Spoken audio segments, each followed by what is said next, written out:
Now we're going to talk about your network and how to kind of visualize your network or think about it. And oftentimes when people are discussing networking and you go, okay, what's networking? What's it kind of look like? So in the real world, it's just your friends and your family, your relationships, maybe the people that you know at school, the people that you've met in classes, anybody and everybody that you know is part of your network. And so if we look at your personal network, here you are, you're right here, you, and you think about it and you go, oh, well, I went to college, and so this might be your professor over here, the professor in your, calculus class or whatever.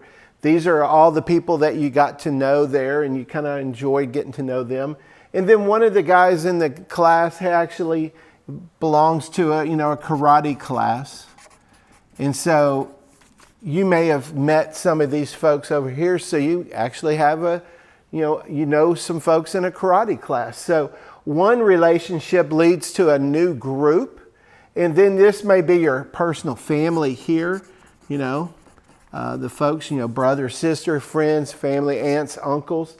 This over here might be folks that maybe are in your Facebook group that you've joined, or it could be, some hobby that you've done. And so when you look at your personal network, you kind of visualize it like this. And you go, well, what does that mean? It's hard to kind of get your head wrapped around it. But when it comes to your professional network, I want to encourage you to look at it a little bit differently, kind of like this. So here's how I'd like to encourage you to look at a professional network. And these are, when I say professional network, it's people that are in your niche, in your marketplace.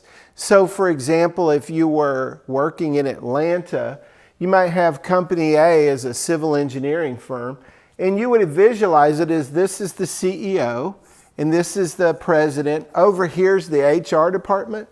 Over here's the structural engineering group over in this area. And if you're a structural engineer, you might think of the different companies in your marketplace more like this, kind of an organizational chart.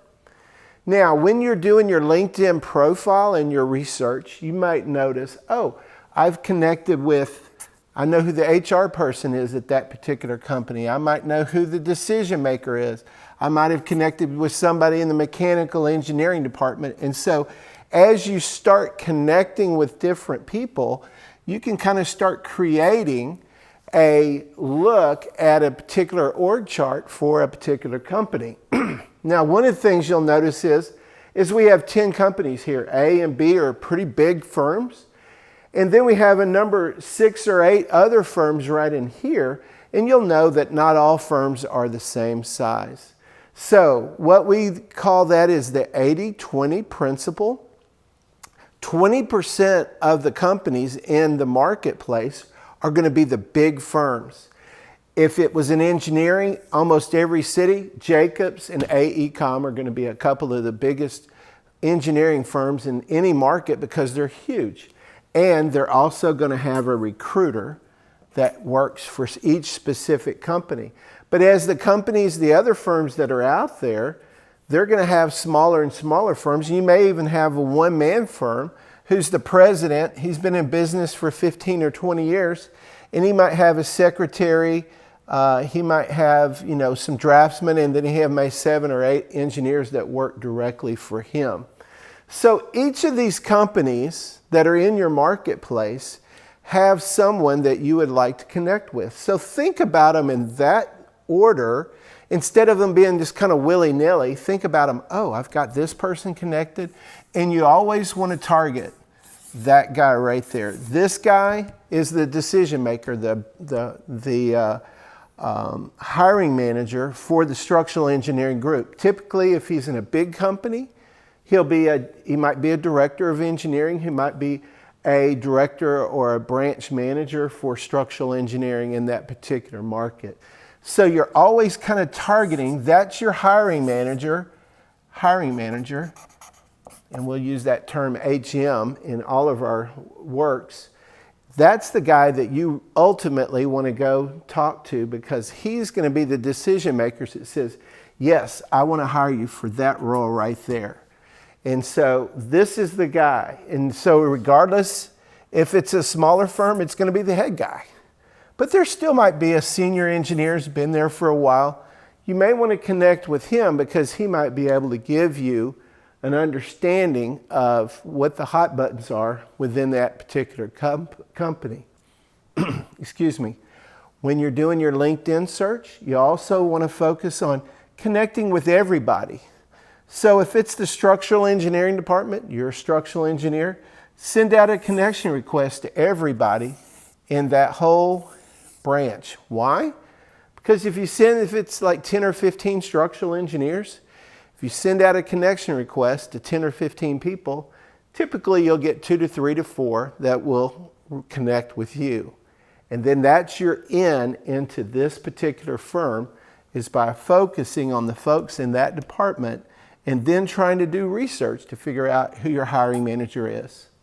So that's the difference between kind of an organic, loosey-goosey, hard to define network and your professional network when you're looking at your job search.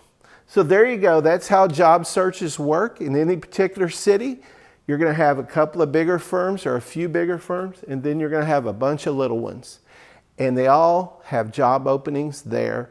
And so it's your job to find all of them, because trust me, these little firms may not have the budget to advertise for the job, but there's jobs there for the right person in the right place. So here's kind of an interesting thing that happens almost all the time. Say you're in Atlanta, you've got your professional network, you got your friends and your family and your professional network. Your 2 major companies or 3 major firms, you started developing relationships and you're 5 to 10 years into your career. And then all of a sudden your mate or somebody says, hey, let's move to Seattle because I just got a new job opportunity. And all of a sudden you go, oh my gosh, what are you going to do? Well, it's the same thing that we just started. And what we're going to do is, you've got nobody east of the Mississippi. You're over here by yourself. And so we're going to show you here. We'll show you right here. We're going to give you a bigger look. So how do you find your job search when you move to a brand new city and know no people? Well, you're going to do the same thing. You're going to take this look of these companies on LinkedIn and you're going to start developing a new list of target firms. So in one afternoon, maybe in 2 to 3 hours, you're going to develop a target list of 10 to 15 people, 10 to 15 companies that are in your market. So structural engineers in the new marketplace. And all of a sudden you do a search and you say, who's the top 25 structural engineering firms? You can look on Google. You can go type in structural engineer in Seattle, and you're going to see the companies that people work for, and you're going to go, oh, I had no idea. And if you do that, you'll notice the same companies. There's the Jacobs. There's the AECOM, because they're everywhere. Okay, if it's structural engineering, it's going to be MKA. You might have DCI, structural engineers. And then you're going to have a bunch of other little firms in town in Seattle. So in one afternoon, you already have developed a target list of, say, 10 or 12 structural engineering firms. And in one afternoon, you start sending out invites and connection requests.